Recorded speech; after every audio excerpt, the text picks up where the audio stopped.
Here. What's going on, everybody? This is Multifamily Masters 2.0. Tonight, I got a good friend of mine, Mr. Todd Grunow, who is coming on, and he does a lot of underwriting for my team. My team in the last 12 months or so, we bought about $50 million worth of real estate projects, and he's one of our main underwriters. He's in the midst of I'm going to say 5 month. How long you been on vacation, man? It's been a 5 month trip. Has it really been five? Yeah, we're just approaching 5 months here. And So so I had him kind of skip vacation for a night, leave his wife and his two little kids at home, and he's going to underwrite for us. And I didn't even realize this, but a good friend of mine, Jace Merrill's on here, and Jace owns a company called Market Magnet Systems, and he does all the marketing, advertising, the CRM, the brand building, all of the automations and systems for multifamily masters. Jace, just since you're here, man, real quick, you want to intro yourself and kind of just for a minute, 30, 60 seconds, talk about market magnet systems real quick? Sure, yeah. Thanks I'm for the putting you on the intro. spot. If you don't want to, it's cool though. No big deal. Yeah, I'm just excited to All listen to right. Todd and his expertise on underwriting. But yeah, market, like I'm Garrison calling on said. you because you're the only dude. You guys are the only two with your cameras on, which is kind of a big disappointment, Miss Joanna Gonzalez. I'm not calling you out, Joanna. There she is. There she is. Yeah. Go ahead, Jay. Hit me, brother. Anyways, yeah, like Garrison said, I operate a company called Market Magnet Systems. In a gist, it's an all-in-one solution for you guys to consistently market and grow your brand, and not break the bank while doing so. So if you ever have any questions or want any free tips, we're launching a free offer for 12 days. I'll be sending you guys consecutive emails with free marketing tips and some of the strategies we use to help grow Garrison's brand in these past few years. If you want, put that link in the chat below. I think you have a link or whatever that looks like. Yeah, I'll put it in the chat. Cool, man. Much appreciated, homie. Mr. Todd, go ahead and take it away. Pretend I'm a broker. I All sent you right. a 46 unit deal.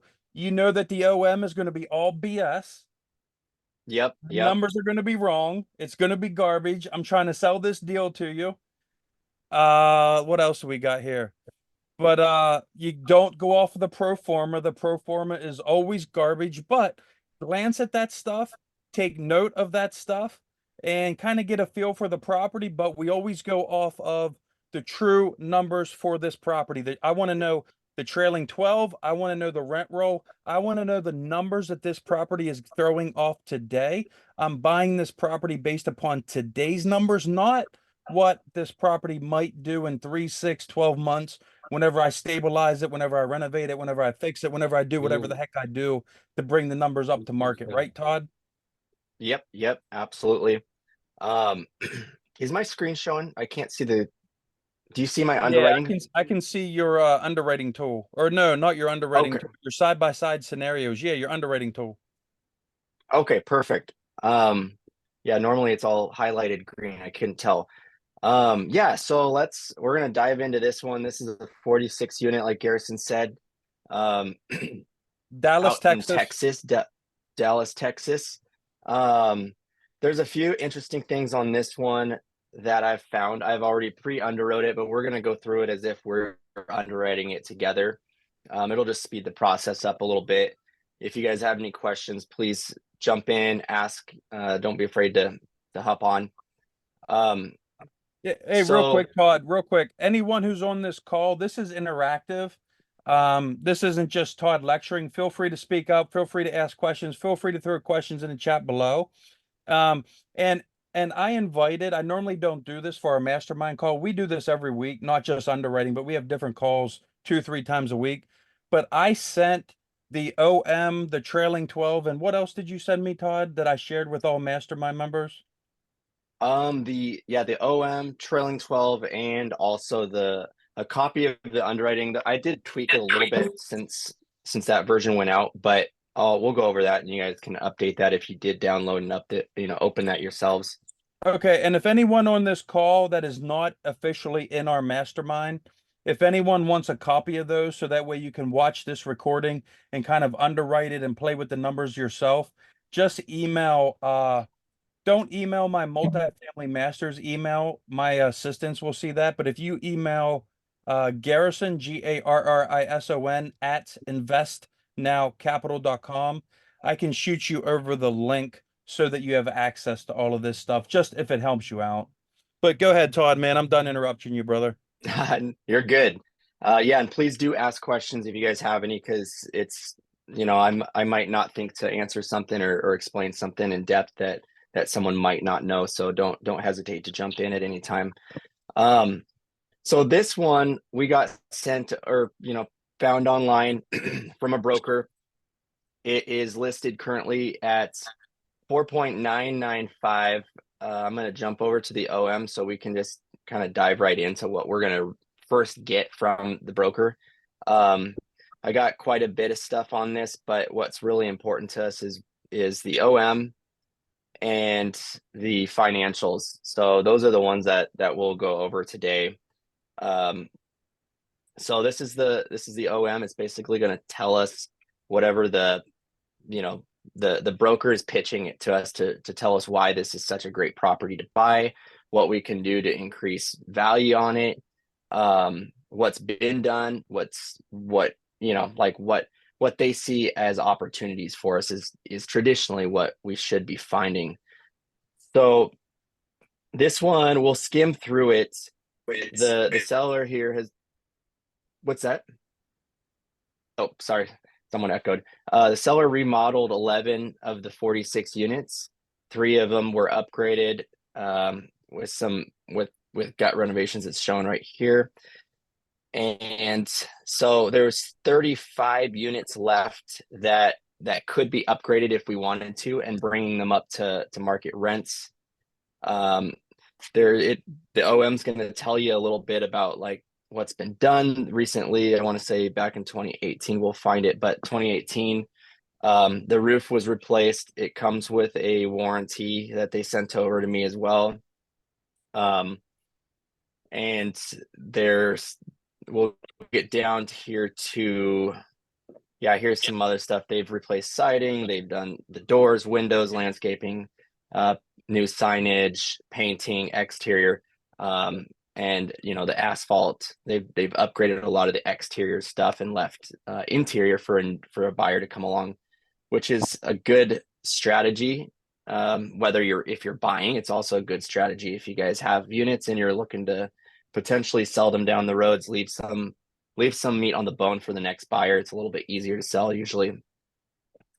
So they're going to also go through, they're going to tell you where it's located. This one's located in Dallas, and it's just on the outskirts of the main city. And so we're just going to skim through that. This is kind of what I would do if I'm looking at this. This is a little layout of what the property looks like. Here's a quick glance at their rent roll.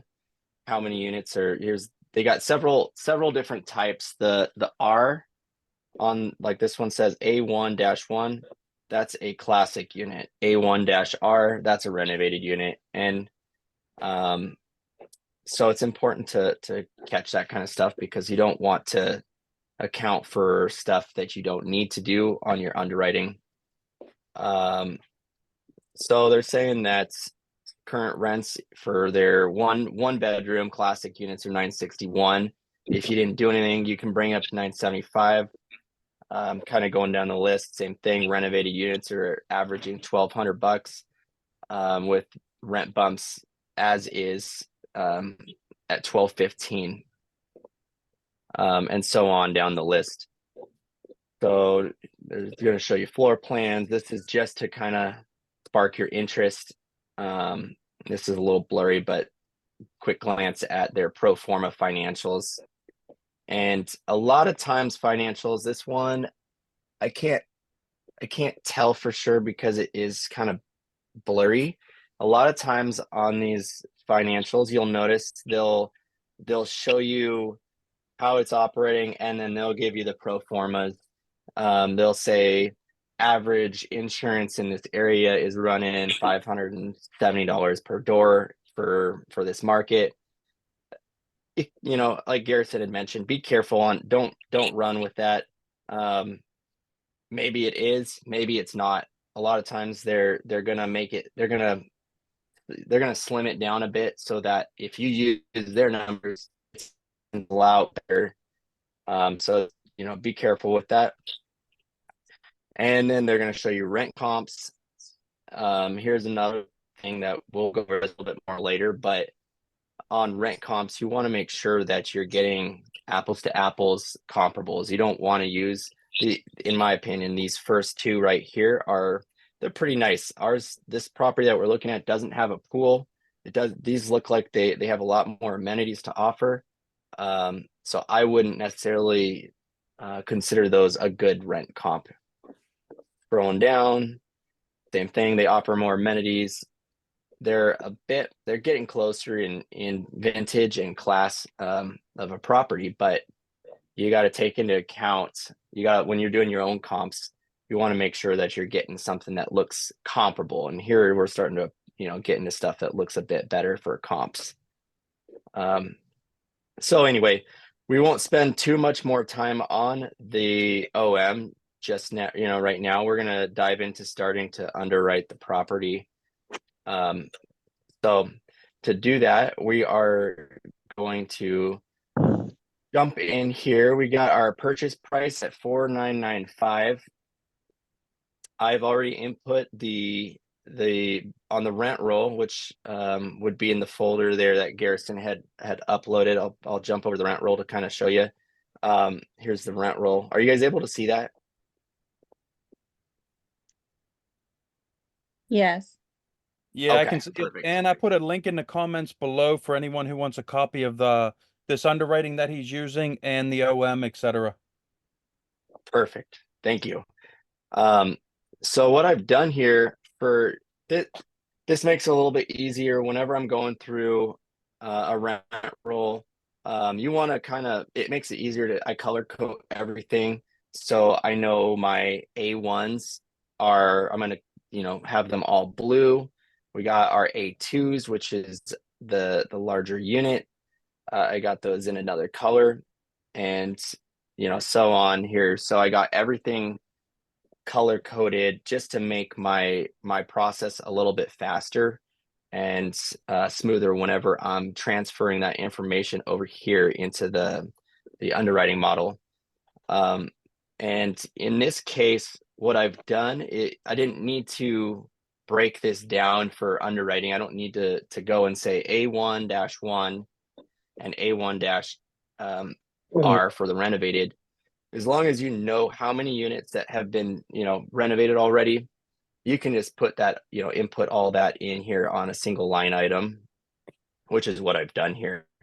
So then you're going to go back to your rent roll. And we'll just do real quick one of the groups here just to show you kind of what we're going to look for. Little soda I brought from the hospital. What? Little soda I brought from the hospital. You mind muting your mic there? I muted him. I got it. Okay, thank you. So what we're going to do here is we're going to jump on over to the rent roll, and all I care about for getting our averages is I just want to know what they pay strictly for rent. We don't want to include their trash or pest control. None of that's relevant in this case right now. So what we're going to do is, it's not highlighting. There we go. We're going to go and highlight on each one. I hit command on my computer and hold it down while you scroll through this. You're going to go and get everybody's rent charges for all of our 1 bedroom, 1 bath units. And we're just going to go down the list. Renovated, unrenovated. We want them all on this. So we're just going to go down this list. And all right. So next, what we're going to do with that information right now, they're all highlighted right down here at the bottom of my screen in Excel. It's going to show me the average, which is $999.12. So that's the average of all those units. Something to note for when you're underwriting is if you have one that's vacant and they're not collecting, skip over it. Don't highlight that because it's gonna throw your numbers off. So we'll take that number and we're gonna input it here, and then we're gonna go down and do that for the next model and the next, we're A2, B1. We're just gonna keep doing that, inputting all the data here. Now, what I've done is on the OM, I took their pro forma rents that they're suggesting. The reason I highlighted this is I do this. I always do this for myself. I also wanted to make sure that you guys knew what I've done. So I highlighted it because I want to make sure that we're going to go back through, and I haven't double checked these comps. 9 out of 10 times the broker is going to say, yeah, that one bed, one bath unit's going to go for 1215 or 1400, and you start running your comps and they're way off. This is where they'll catch you if you're not looking for it. So I've input all their data right here, and then excuse me, we're going to take this information and we're going to start to transfer it over here.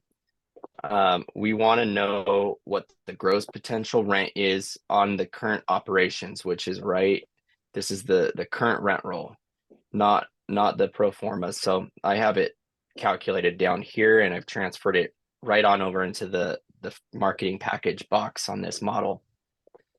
Then what we're going to do is we're going to take the pro forma rent right over here, and we're going to put it in our projected and our offer. I mean, in this case, you can use this model in a couple different ways. I have mine, it just goes right across the board. Once I double check rents, if we don't agree with these numbers, it will automatically on mine transition over onto this line item here. So we have an accurate gross potential rent. I have it at a 25% down payment. We're kind of just to start with, might not be the best amount going in. It might not be enough. Maybe we could get away with putting a little less down. Usually 25 is pretty standard on the minimum, but you might be able to get away with a little less. And then we're going to go now to their financials, and we are going to input all of this data. I've also done the same thing with their financials to make this a little easier, and also it's easy to get thrown off. This is a very clean T12. A lot of times you see stuff where it's really mixed up and you're just going all over the place. So that's another reason that color coding is very helpful. So excuse me. Yeah. So I was getting ready to ask you that question. So Yeah. if you're looking at a rent roll where all the rents are different prices, Yeah. what do you do in that case? So are you saying for like in this case, we're looking at the first model A1? Yeah. These are different prices. So that's why we want to highlight them all. And this is in Excel. So if you don't have Excel, you're gonna still add up all these, all the rents for that model, and they'll most likely be different prices, just because when people move in and out, they're raising rents and maybe not keeping up with current leases or people that have been there for a while. So you'll take that and then you'll divide it by the number of units that you're counting. So again, like if you have one that's vacant, you don't want to count that in the formula. So let's see how many are on this one real quick. This one has 17 units for this particular model of unit that we're getting the average on. And if we were missing one, let's just assume one is 0. We'll zero this one out here. well, actually I messed that up, but so we would highlight all those again. I won't go through all of them, but just for the sake of the demonstration here, we would skip this one over all together. And since we had 17, we'll still divide that against 16 since we had 16 filled units. And that will give us the average for that model for our rent roll on the underwriting model here. Thank you. Did that answer your question? Yes, thank you. Okay, yeah, no problem. Just want to make sure I explain that good or well enough. All right, so yeah, so we'll go back here to when we're starting to input all the data on the T12 into the current operations on our model. We want to model it against what we think what our projections are, how we will operate the property. So in this case, we'll just go down the list. We're gonna let's jump here to other income. So we'll go get our total for the other income, which is 53,000. You got your, all these various fees, late fees, damages, pet rent, reserved parking. They do rubs. So if you collecting rubs currently on the property, you're gonna input that in as other income. And the reason behind that is because you're gonna get the utility bill and we'll record that as an expense. So you want to make sure you account for them, paying you. And that'll go under the other income line item. I've already calculated in their vacancy and lost lease. Their vacancy on this one's quite high. So if this was a property that we were liking, we definitely want to inquire and find out, hey, what happened with the why is your vacancy so high this last year? And maybe it's because they're renovating units. If they've only done, I can't recall how many units, 11 units. That might be it's quite a bit of vacancy. So you just want to double check what that is from. So we will go down to the next line item here, and we're going to go in same thing. I got all of our general admin. We're going to take that and stick it over into general admin on this line item over here. And then so forth. I did it, for advertising. Each group I categorized, color coded, and we just transfer that information onto this model right here.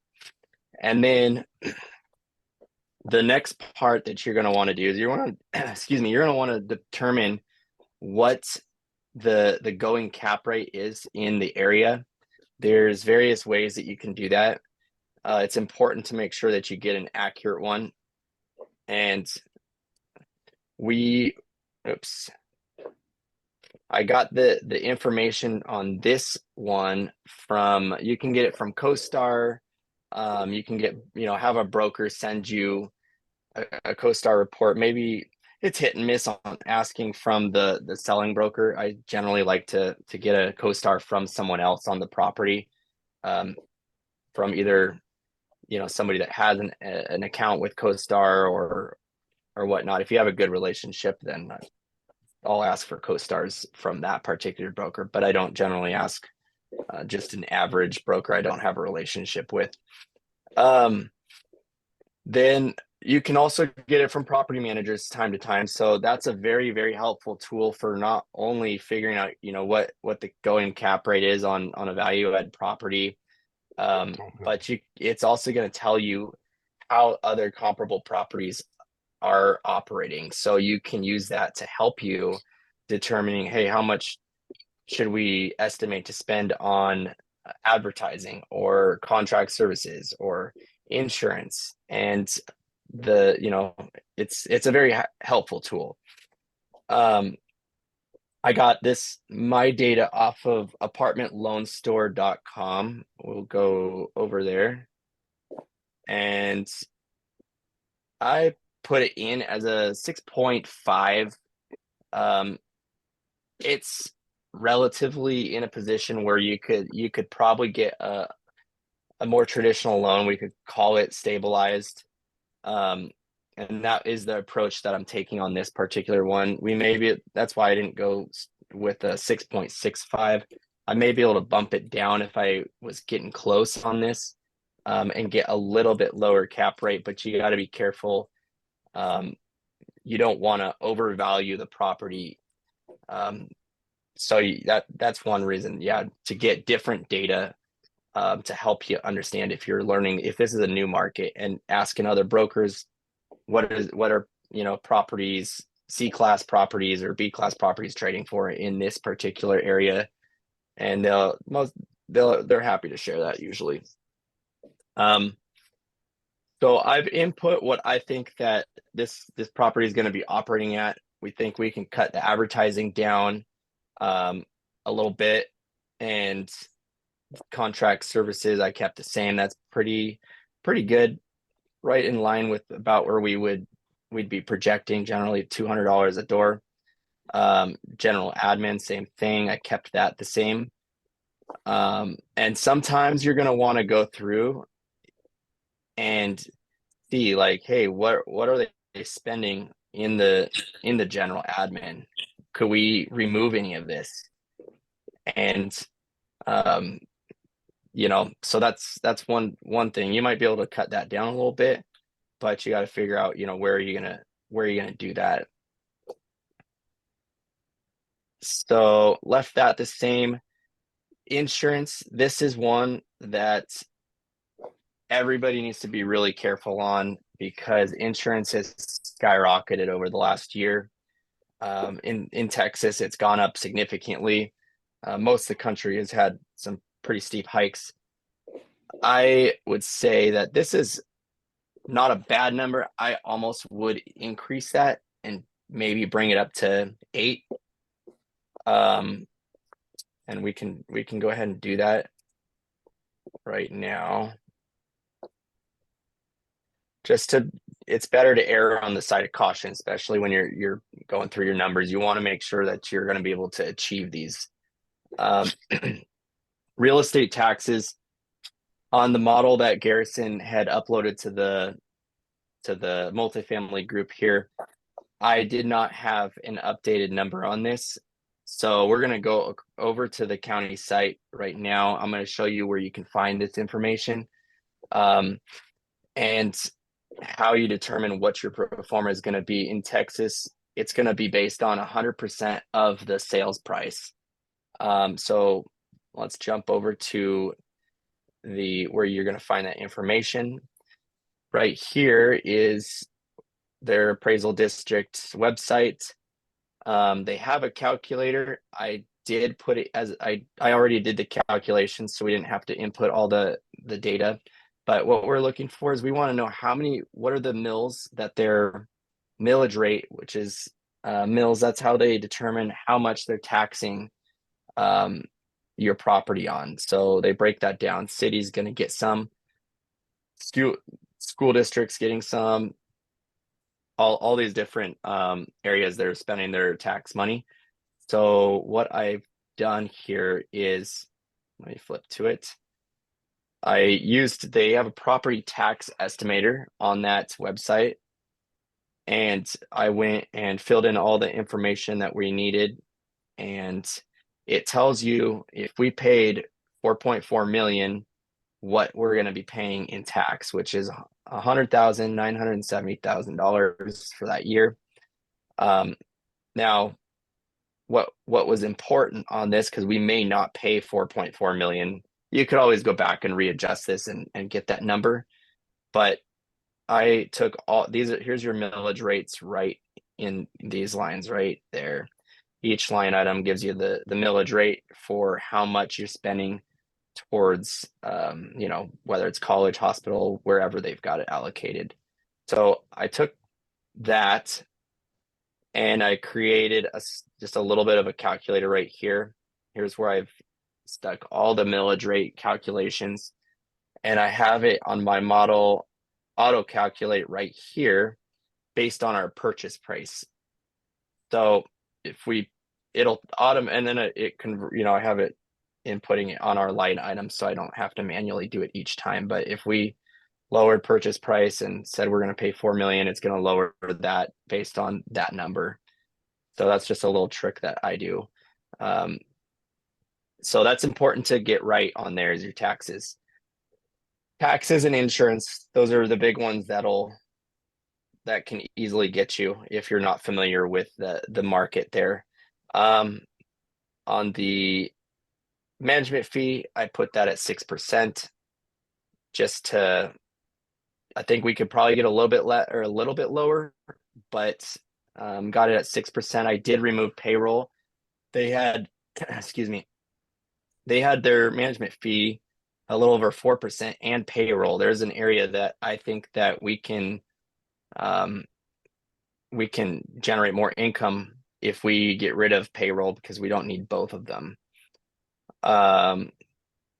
Repairs and maintenance, I did lower this a little lower than if we weren't going to do so much capex as far as getting the rest of the units. I updated. This property's been on around, and the outside and everything's been completely spruced up, renovated. So I lowered this a little bit less than if it wasn't, to $500 a door. And that's because I'm going to kind of jump over to our capex budget briefly.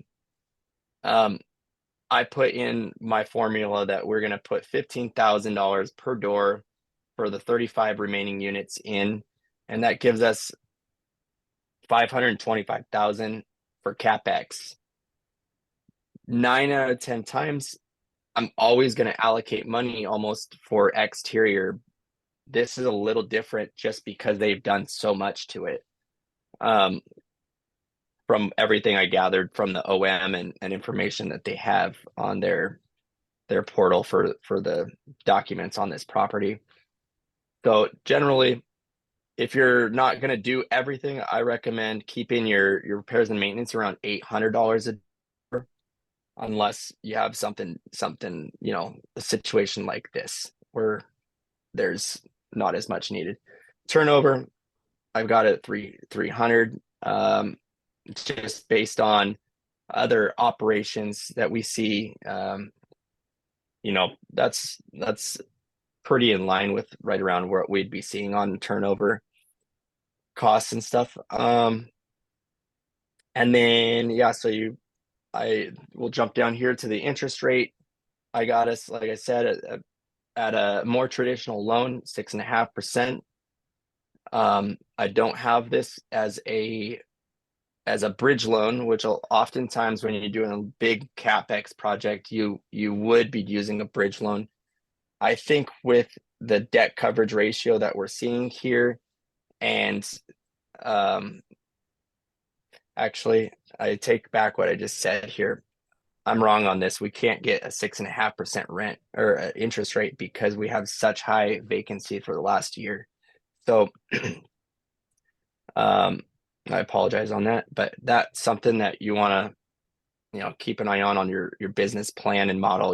In order to get that, you have to have a very stable property at, I'd say, roughly 5 to 10% that you're going to want to see vacancy at before you can get that. So we'd probably want to go in with a bridge loan, and we're looking at around 11%, and that dramatically drops our debt coverage on this property. And so here's our pro formas. We got 5% vacancy, 5% concessions.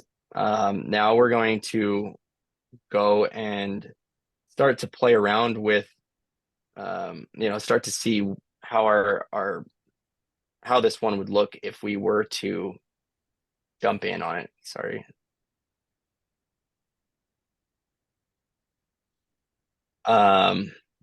So this is our profit and loss, and I'm going a little too far here. So here's our summary tab where we're going to kind of play around with how what are our LP members going to get, what are we going to keep, what makes sense, what doesn't. Sometimes if it's a really good deal, you can, this is a pretty common 70-30 split. If it's a really good lucrative deal, you might be able to do a bit better where you're keeping more as the general partnership, 60-40. If you're offering a preferred return, you're going to want to put that in there. This is just going to calculate, at a glance real quick what your returns are for each, and for your members and stuff. You'll want to make sure you got your asset management fee in there, and that's important too. While you operate this property, there's a lot of deals where the general partnership, especially if you got a preferred return, this is the only income you guys will see. And if you got a 5-year hold on this, that's why we put acquisition fees in as well. If you have a 5-year hold, and let's say you don't start seeing returns on the operating team, to the operating team for 3 years, excuse me, you're going to want an asset management fee plugged into that, because that will give you something. It'll be fairly probably nominal on a property this size, but it would be something. So this model that we are using has one of our team members made this. It auto calculates our renovation schedule. So we have 35 units, and we're going to have them we're going to do 2.5 units per month on average, with a lease up weeks for three weeks. I've also set our inflation bumps at 3%, and it will show you how long it's going to take us to do the 35 units. And so we're scheduled to complete those at month 14. And this is where basically our average rents will be based on our progress with the renovations. So that auto populates the information that we need into our profit and loss report over here for our projections as well. And if you guys have a copy of this one with the renovation schedule, one thing to keep in mind on it is you don't need to touch these right here. I know it can throw you off. It says 2%. We actually have it plugged in at 3%, since that renovation schedule is kind of overrides that. So just a heads up, if you bump this to like 3% right here, you may, you'll tweak the income a little bit. You'll inflate it a little bit more than we should be. Across the board. Todd, can I ask a question? This property, yeah. Right there in year one, Yeah, what if go the ahead. property is more than 46 units? Let's just say it's 80 and it's going to take you 2 years to do it. How are you going to split that gross potential rent between year one and year two? Because these are all formulas, right? Sure. Yeah. Good question. I want to make sure I understand what you're asking. So if we have 80 units to renovate, Yeah. You're asking how are we going to make sure that it's properly input on year 1, year 2, year 3? Exactly. Because you're obviously not going to put all 80 rent potential in year one. You're going to split it. Sure. Yeah. And yeah, that's a great question. If you don't, so this particular model that we've got automatically puts that in there. So this would know if we have, I don't know if it's going to let me put this because we don't have 80 units on this, but let's see. So our average year one would be $1,000 a unit now. Yeah. So it's automatically on this model doing that. If you don't have this version, then you're going to want to make sure that year one you compensate for that. I believe you need to manually override this year one number. If you don't, if you're not using this particular one that we're using. Thank you. So in that case, if it was 1,000, you'll just want to go in there and punch in $1,000, and then it should start picking up after that, for year 2, 3, 4. Got it. So yeah, good question though. Thank you. Yeah, no problem. So another thing that I'm noticing right now, right off the bat, is now we have negative cash flow. And, again, depending on the business plan, this one, let's just say now that, we've updated the interest rate, that's what's killing this deal. We're going to figure out what are we going to do. It's going to take us 2 years to finish that business plan. We're going to tweak our, what we could do with this to make this make more sense. So let's get out of that expensive loan as soon as we can. So maybe let's set it for year 2. And then we have it set for a sale right now at 5 years. We'll do a 70%. You got to mess around with this a little bit. On the conservative side, I mean, right now you could probably get loans gain around 6.5-ish. Maybe slightly higher, but you want to shop around. I want to say you could get around 6.5 right now for a regular loan, but you don't want to count on that. So you want to overcompensate a little bit, in the event stuff happens. So we got it set at 7%, 30-year AM, and just make sure your inputs are set up. Here we're on the returns tab. This is where going to break down what your LPs are going to return and what the general partnership team is going to be making. So right here's the information we're going to be passing on to our investors. And in case you guys don't understand what the preferred return does for the investor, I'll go over that real quick. The preferred return is going to compound the amount that they're due. So in this case, if we were to buy this deal, it doesn't cash flow day one. It doesn't cash flow for the first 2 years.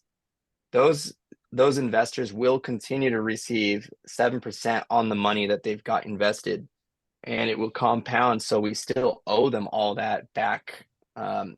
Whether it's the refinance, in this case, we'd give them some back at the refi. But year 3, 4, and 5, they're going to keep getting what's due to them until we sell it and they recover all the capital and then all that compounded interest basically on the money they've given us. So that's kind of what the preferred return is. And yeah, this is just a breakdown of what we'll be receiving as a team right here. Not very much money.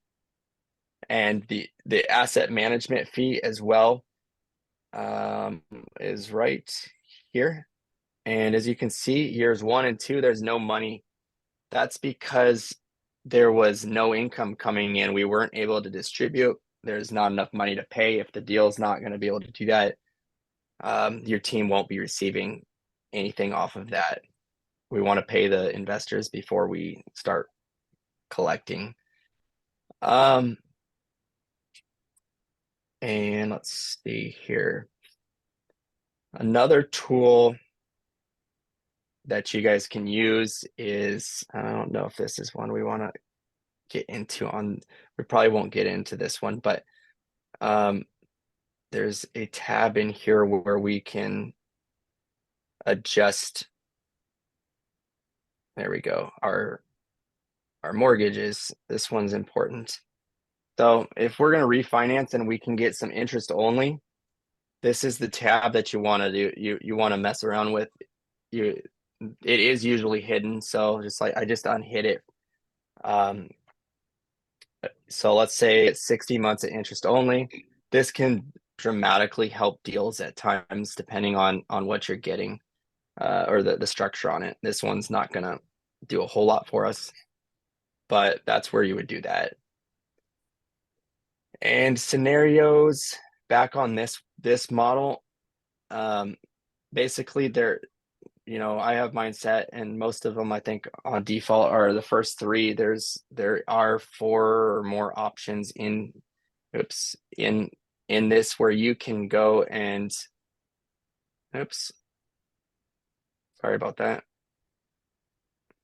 You can play around inside other screens, and you got 1, 2, 3. You can make different scenarios if you'd like. You'd have to unhide it. I've kind of messed my screen up here, but you can unhide up here and play around, get some different scenarios. Maybe you're gonna do a model where you're projecting, let's say,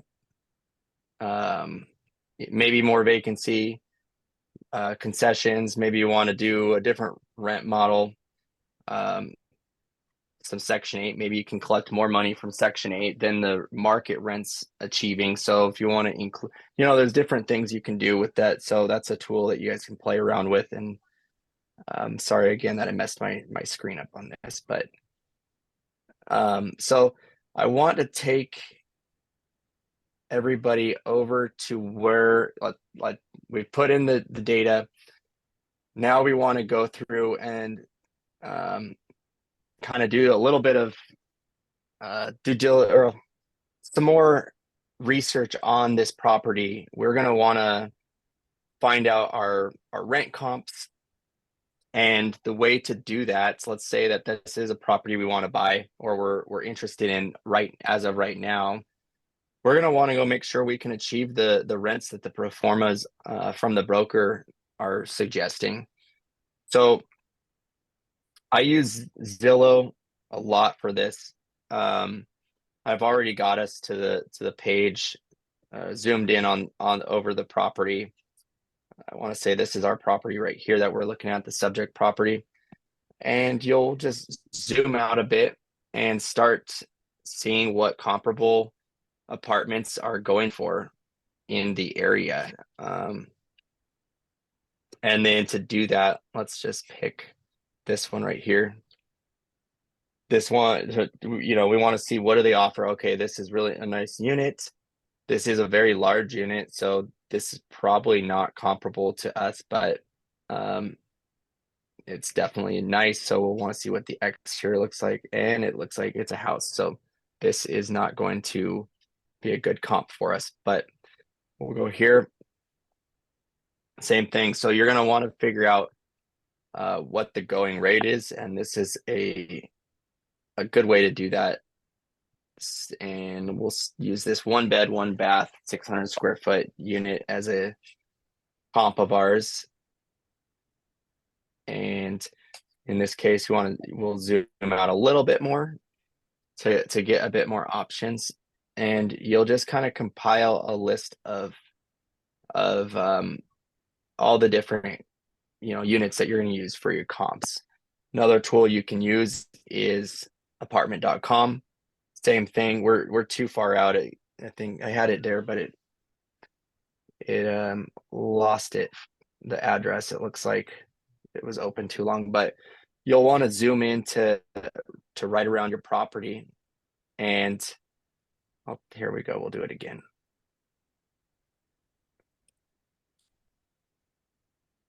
So here's the comps that we could use right around our property. We'll see what other apartments are going for.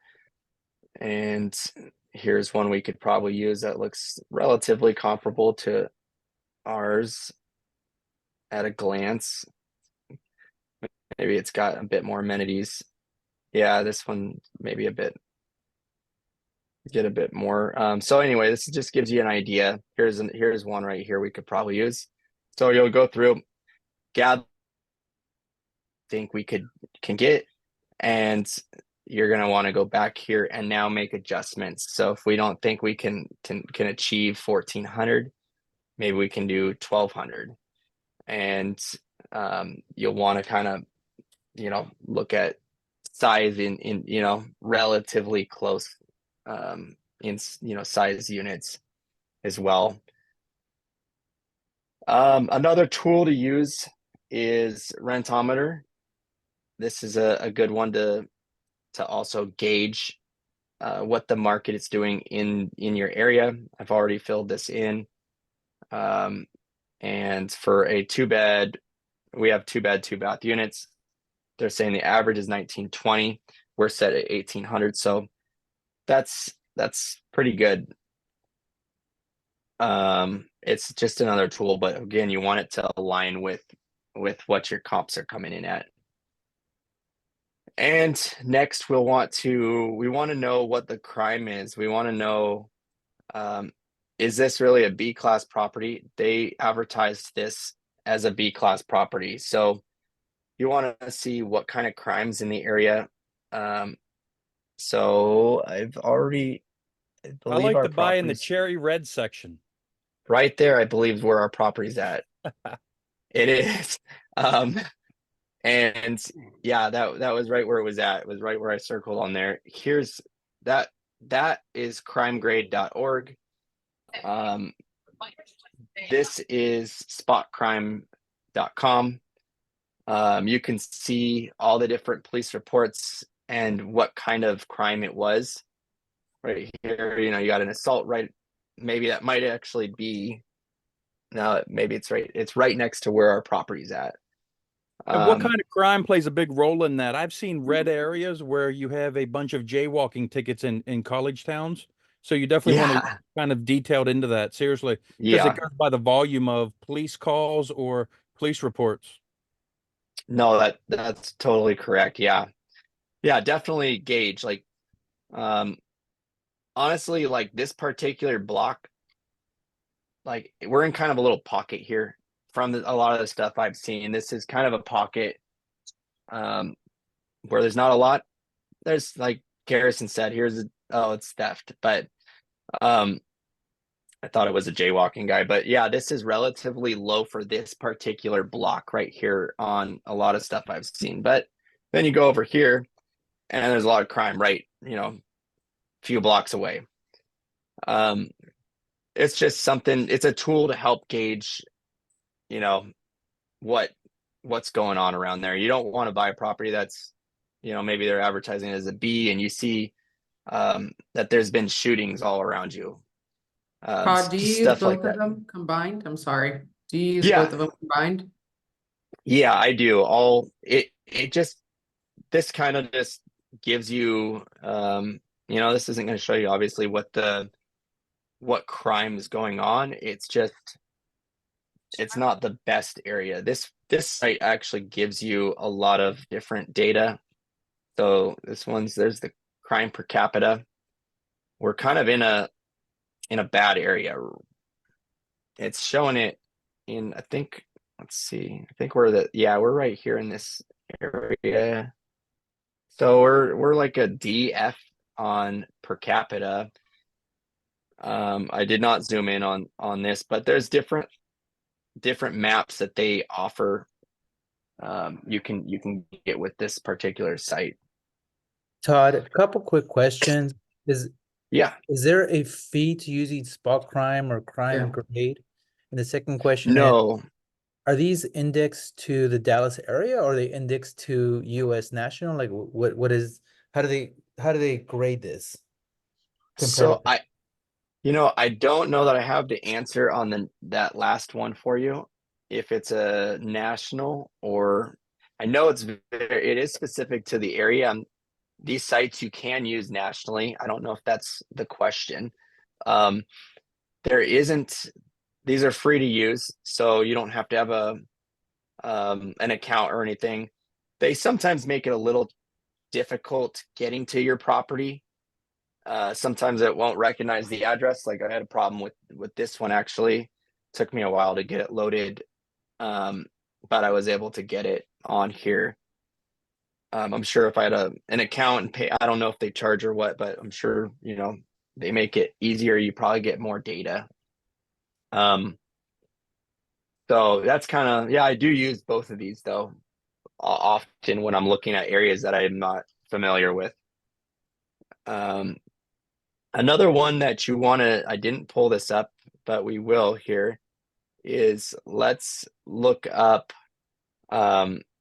you want to see like population for, we know Dallas is a huge market. So I'm not concerned on that, but when you're in a smaller market or, suburb or wherever, you're going to want to know that you have, the population to support purchasing a property. So you want to, and you I'm also want to sorry. see, yeah, Bef- no before worries. you move on, Yeah. so that's the potential value add, right? If you add like a extra security measure to your apartment building for your residents, or maybe like, paid, It, It can be. It depends it on what the can be. neighboring properties have. Yes, You know, it can be. you gotta look at your rent comps. You gotta look at your property comps, just like you're a prospective tenant. I want to look at these properties and be like, why would I live at property A versus property B? If property B has a lot more security than everything else in the area and it's a bad area, then I would consider that an upgrade for sure. But if Yeah. every property in the area has the same security measures, maybe not so much.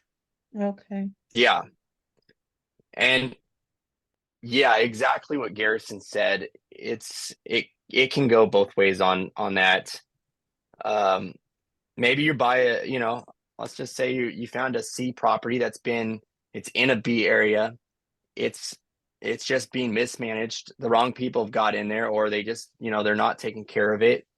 And you got some problems. You might need to beef security up, get new tenants in, change, get new lighting, just different things to deter crime or whatever may be going on. You may have just a bad apple there that you can clean up and kind of get it back into a B class property. And then you may not need the security afterward, but excuse me. Different scenarios that could, take place in And that. Todd, you just kind of described that 66 unit that your partner's on that we have in South Carolina, where it's Columbia, South Carolina, 66 apartments. It's a rough neighborhood a little bit, not rough like I feel scared or I wouldn't trust my girlfriend hypothetically to live there. But our property was not great. Once we kind of turned over 30, 40 apartments and we got all the bad apples out of there, we were able to increase rents quite a bit just based upon people not hanging out on the property, bad cars not parked in the area, new blinds in the windows, and small things of that sort. But getting a new Yeah. clientele in there made a huge difference. Oh yeah, 100%. You can just get a bad apple and a lot of mismanagement, will kind of, that sometimes with mismanagement will creep in there and you just, you got to clean it up and get it to where it should be. I want to fix management issues. I don't want to fix area issues. And I Mhm. want to buy on 100%. kind of the path of progress. I own a bunch of apartments in Baltimore. Baltimore is a very rough city. I bought all these apartments. I own complete city blocks where on in an area called Waverly, but I'm right on the edge of where the good apartments were for Johns Hopkins University. But if you go 2 blocks the opposite way, it's like I would not walk down that street after 6 p.m.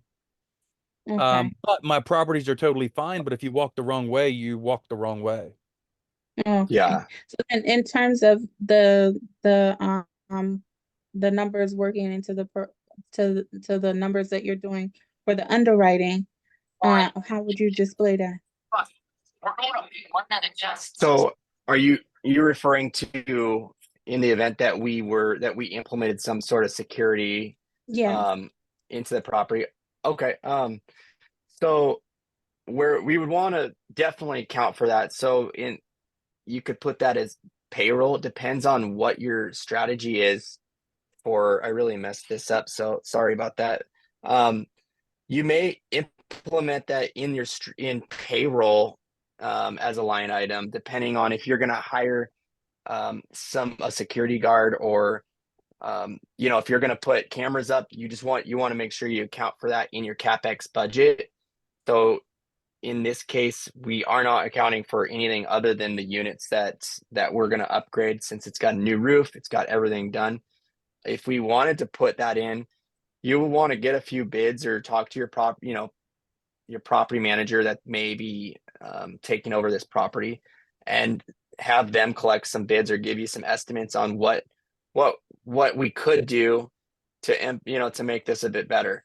Lighting, that's important.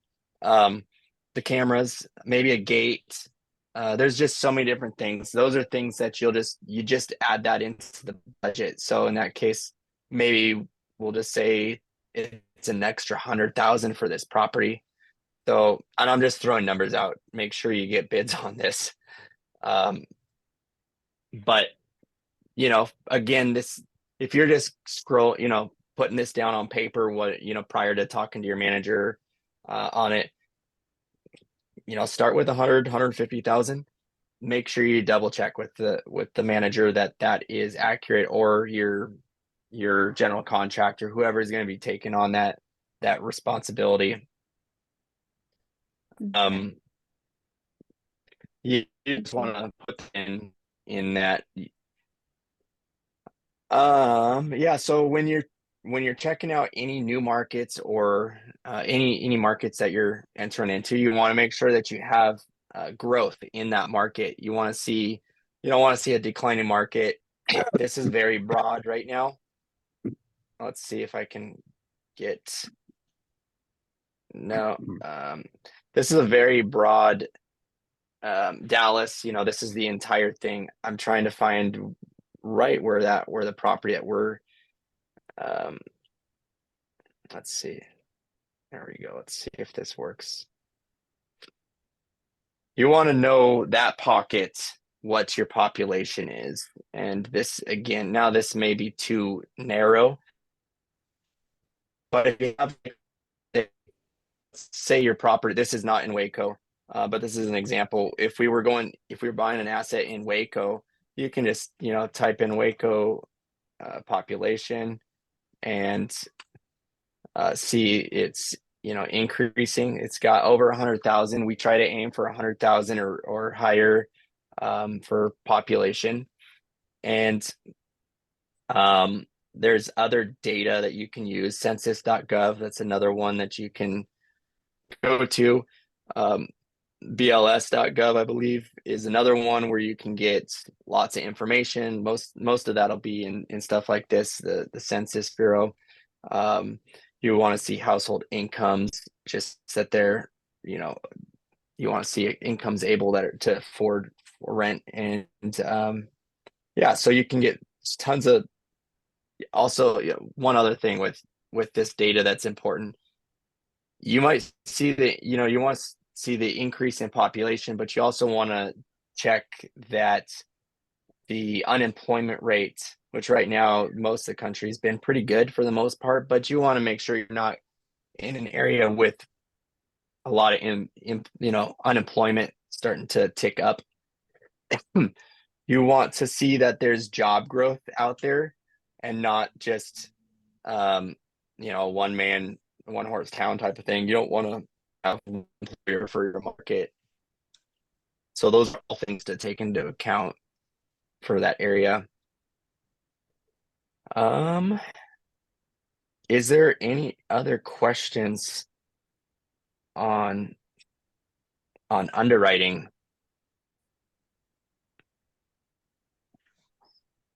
Something I want to mention, I don't know if you hit it or not, Todd. General rule of thumb is, if someone asked this question in the chat and I commented on it, if just hypothetically, say we want to try to bump rents $200 a month, general rule of thumb is I need that $200 a month to pay for these renovations within a 3-year time frame. So meaning $200 times 12 months equals 2,400 times 3 years, just round the numbers, $7,500. So I want to spend $7,500 to bump that rent $200 a month. Another question in the chat, and this is something I definitely want to drill in. What was the question here? Freddie asked, what is the best way to figure out the path of progress? Ask the broker. My answer to that is hell no. Never trust a broker. They want to sell you the deal, number one.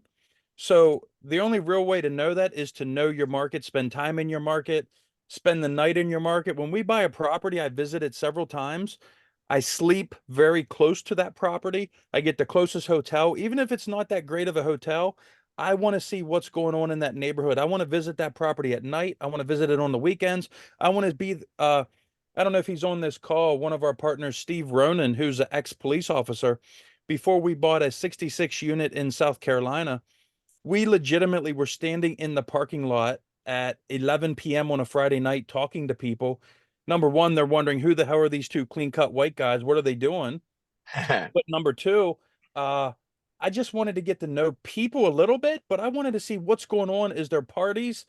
What's going on across the street? What's going on down the street? Is there a lot of police activity? The only way to know that is to spend time and get to know your area, get to know your market inside and out. It's probably the most important and probably the most overlooked part of this business when it really comes down to it. 100%. I agree. And one last thing that I notated this, so I would make sure to sort of during my research on this asset, it wasn't right away clear to me, but this property is located in a flood zone. You're gonna have a difficult time getting insurance on a property like this, and that's important to know. I don't believe that the broker listed this. I found this from a prior sale while I was doing some, diving in on this. If we would just probably not be going after this. I normally, I wanted to do this as a demonstration to show you guys the process and what we're looking for and all that. And of course, this was later, but that I found this. It's important to know whether or not it's in a flood zone. You'll find out real quick. They should have listed that on the OM, but when you're calling around to get information from insurance brokers, anytime you go and get quotes, they're going to let you know right away because they will find that. I won't buy in a flood zone. I won't buy in 30 to 40 miles of the coast. And that's a new rule. A year ago, 2 years ago, I lived in Florida. I lived at the beach, and one of our main business models was to buy a boatload of properties along the beach. And thank goodness that business plan didn't work out. We couldn't find the properties for the right price, but insurance has tripled in those areas. And I don't want to buy a property that has a history of flooding out, even if it's not in a flood zone. If it has past red marks on its insurance clause where people have filed claims on it, I'm going to have a hell of a hard time getting insurance. And if I do get insurance, it's going to cost me an arm and a leg. Garrison, one other thing. Oh yeah. Close. When you're getting that close, that salt water eat up a lot of the air conditioning systems pretty quick too, I hear. Yep, absolutely. And a lot of those beach properties that we've seen actually have outdoor water heaters that get eaten up as well. Yeah, it's pretty harsh on everything. Good point, Edison. I think that was Edison who said that. But nah, much appreciated, Todd. So, Todd, quick question. What is the number one mistake? What is the biggest mistake that a lot of people make when underwriting a deal?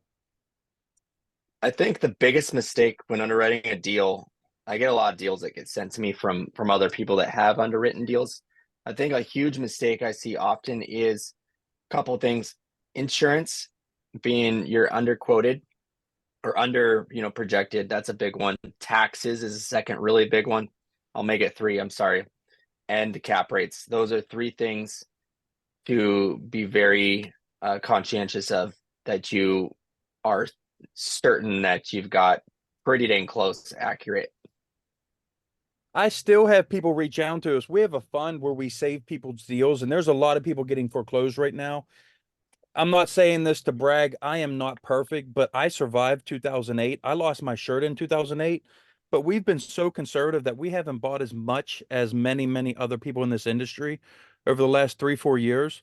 I have zero foreclosures or any bad experiences right now on the books.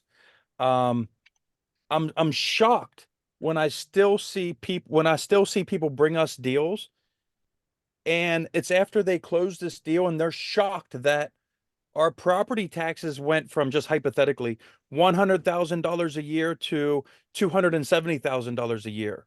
And I'm about to lose this property. We've only owned it 6 months, and they don't take into account what Todd just went over, which was going to that local property tax assessor's office and figuring out what that tax rate, that millage rate is moving forward. And that's like a sticker shock to them, because all of a sudden you have $170,000 expense.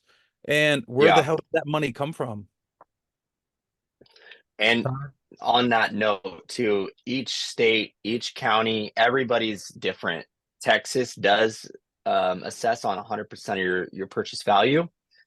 Other states may not. Georgia may take 30% of the purchase price and turn that into what they're going to assess on.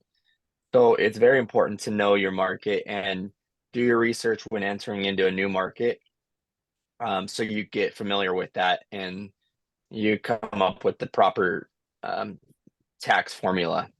When you call the tax assessor's office, number one, call and ask questions. And I don't just call one time. I call on different days, and hopefully I speak to different people and make sure that their answers kind of match up. Number one. Number two, then I try to get them to email us, so at least we have something in writing. We closed on a 70-unit apartment complex about a year and a half ago in Pittsburgh, Pennsylvania, at Slippery Rock University. And I did not believe the tax assessor's office that they have not increased taxes on any real estate. It doesn't matter if I buy it for $100 or $100 million. They have not increased taxes since 1952. And they're not going to increase taxes for the next 20, 30, however many years that is. And I didn't believe that. And I made them put that in writing. And it's held true so far. So that's kind of caveat that deal could have been a no deal if I would not have called and done my due diligence, because I would have expected that tax rate to increase quite a bit, and it didn't happen. And that made this deal an absolute slam dunk for us. Todd, can I get two questions? Absolutely. I thought Texas was a state where you don't disclose the sale price, so the taxes aren't applied at sale, they're assessed later at market. And the second question is, how do you come up with the reversion cap rate? So for example, in this property, Brisso, how do you know what cap rate you'll exit? Because that's going to guide your exit price. Good. Yeah, those are great questions. For the tax question, the tax, it doesn't disclose the sales price to you and I generally. I think brokers are able to get the price, but the state definitely is going to catch on to the price that you closed at. I have heard of some guys, they'll sell it as an LLC. So let's just say this one, for example, is owned in Brizzo LLC, and you decide that you're going to buy it, or we buy it, and we buy Brizzo LLC. That I've heard has worked for a short time, but they will catch up and they will catch on that it was sold and transferred hands. And they get the sales price on that. The other question that you had with as far as the exit cap rates, I believe our model is it's preset, but we increase 10 basis points at least per year. If you're in a market where you don't think that that's enough, you can go and make adjustments on your cap rate, your exits on where you're going to be getting out at, basically. And here they are right here. So they auto populate already. And in this particular case, if we were buying this, I would feel comfortable on our model with where we're at, because we're going in, getting it at a value add, kind of at the lower end, as if this is a value add, which it is. We're going to be putting $525,000 into, or $625 into this deal. renovating it. And now in a B market, we could, you're going to have to go and look at what stuff's trading at or where you're going to get that information. Let's just go back to apartment loan store as a tool. If we're truly a B class asset, we should be able to trade at 6.35 or 5.35. So we're buying this at a higher cap rate to get us to where we need to be. So we have all that cushion. That's why I would feel comfortable on this model that we would sell at least at a 7.15 cap, but that's where you can tweak it if you feel necessary.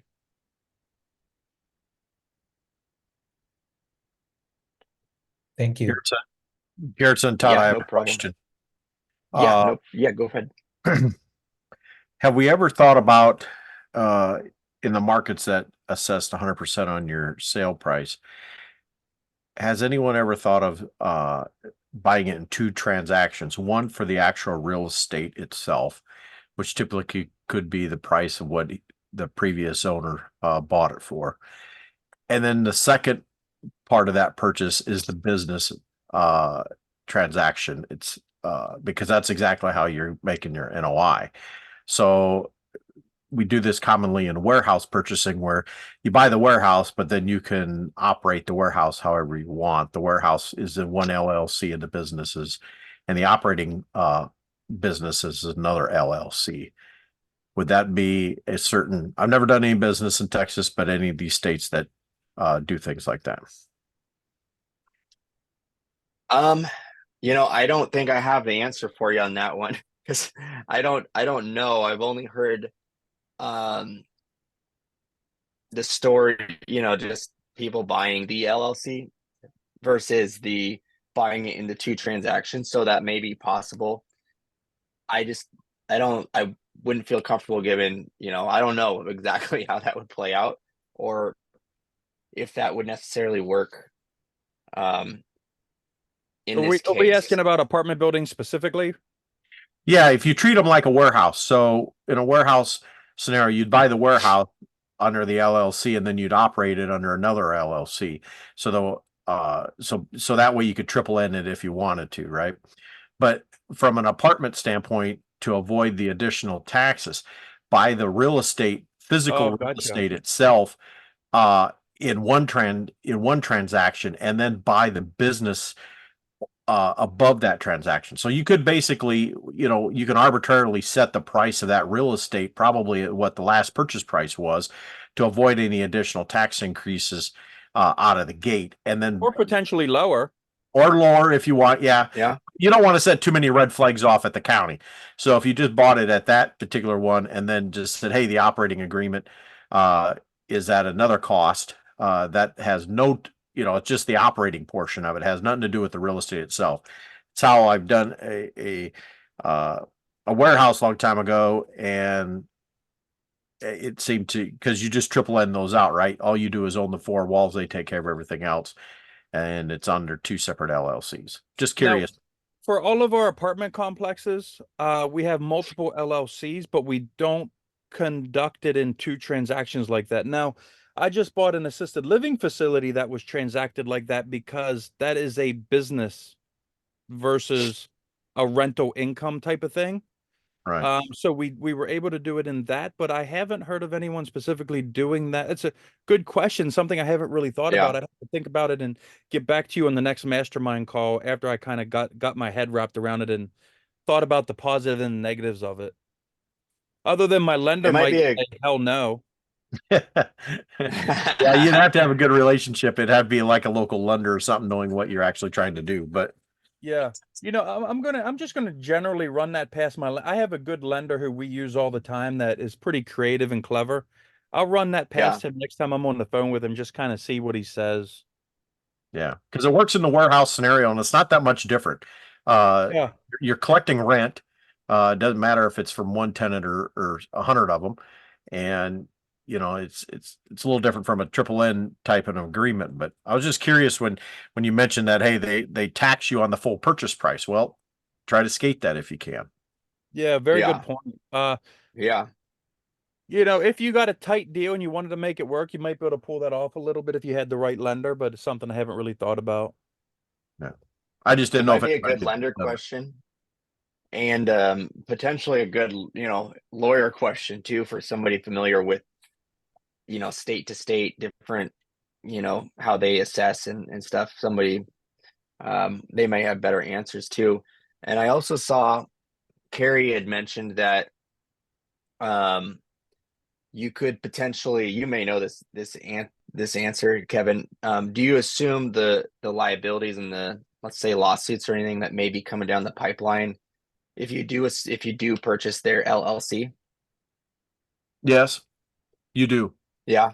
And you potentially So there's always that. you potentially take on their liens or any Yes. potential contractor issues that might pop up in the future. Yes. I've had that happen. Yeah, that's why, it sounds great to buy the LLC, but man, you got a lot of liability there. And a lot of people, they'll say, "Oh no, I don't have any pending liability." Well, they're right, but no one's probably threatened to sue them, but they haven't done it yet. So legally, they're good to say, "No, I don't have any pending lawsuits or anything that I know of." But Yeah. 6 months down the road, bam, there you are, right? So I've heard people trying to do that sort of thing, and I've always scratched my head, and I did ask the lawyer that question. He said, "Yes, you are responsible." So he confirmed my initial thoughts on that. When back in my 20s, when I was a young man, I bought probably 1,200 single family houses, and I used to sell LLCs all day long. And general rule of thumb is I could sell an LLC if it was less than 12 months old, and people generally didn't balk at it because I didn't have a large transaction history. If I was the buyer, I would not and will not buy someone else's LLC just to save a couple bucks on closing costs or transaction fees. Yeah. Too much liability, too much risk. Yeah, I agree. I've also heard whenever people, I've never done this. I've heard whenever people buy and sell LLCs through real estate, there's some type of affidavit or some type of clause you could potentially get the seller to sign that says whatever pops up, you're responsible for before January 18th, January 17th, 2024. And anything after That's that date, it would be me. But then again, that could potentially just say I sell my LLC to Kevin, then Kevin would potentially have to take me to court and fight me after resolving yeah. that legality issue. So just Yeah. lot of hoops to jump through, but you could potentially do it. Yeah, I was told that's you're just prolonging the inevitable. Most of the time when they sell you that LLC, yeah, they'll sign it, but they don't have any money left. So who are you going to sell? You're going to throw the guy into bankruptcy, and then he's not going to pay you anyway. So you're still liable and take the hit anyway. Yeah, I'm in the process right now. We debated whether we were going to sell a contractor who we actually met at a boot camp. We were going to sue a contractor. They got us for about 1 million bucks. But if I sue them, I spend 100 grand in lawyer fees. I win. And then what? What do I get? Nothing. I lost 100 grand in legal fees. So pretty much I walk away with a damn, that sucks. Yeah. Yeah.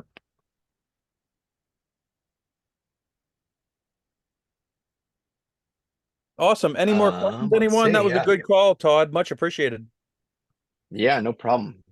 Thanks everybody for showing up. And yeah, does anybody else have any questions? Going once. Going twice. We are Multifamily Masters Mastermind. Appreciate everyone hopping on. We do this several times a week. Tonight just happened to be an underwriting call. I'm happy that I invited a lot of people in the Multifamily Masters database. We'll have a Multifamily Masters live coming up in a few weeks. I'm going to have a rockstar lender coming on. And Kevin, that might be a great time to ask that question about the what the hell was it? Not the LLC, but the two The transactions. dual transactions. Dual Yeah. transactions. Yep. Yep. Awesome, people. Much appreciated. Thank you guys so much. Thank you Todd. everybody for hopping on. No problem. Thank you guys. See you guys. Have a great night. We'll see ya.